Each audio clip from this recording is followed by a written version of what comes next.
এই বেটা তুই কোন দিন আইছিস? আমার মা বাবা অসুস্থ তাই আমি এসেছি। আরে তোর মা বাবা এসে না তুই আইছিস যা যা যা যা এটা আগা কাবার তো সব শেয়ার এখন রহমান সাহেব তো আসে না এই সুন্দর দাঁড়া রহমান সাহেব আসসালামু আলাইকুম রহমান সাহেব এই বেটা সালাম দিতে দিলেন আসসালামু আলাইকুম।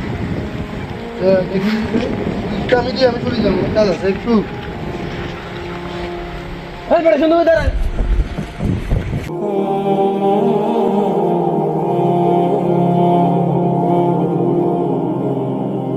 আরে বেটা তুই কোন আইছিস? বড় ফাইনে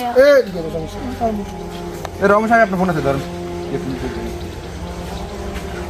হ্যালো হ্যাঁ আমি আসতেছি এই তো এই মাত্র আসতেছি আমি রাস্তায় আছি হ্যাঁ আচ্ছা ঠিক আছে ওকে আমি আসতেছি তোরা এদেরকে দিয়ে দে আমার একটা ইমার্জেন্সি মিটিং আছে তোরা এদেরকে দিয়ে দে আমি যাইতেছি যেন সবাই যেন পায় হ্যাঁ ঠিক আছে। আর যদি কোনো সমস্যা আমার জানাস আমি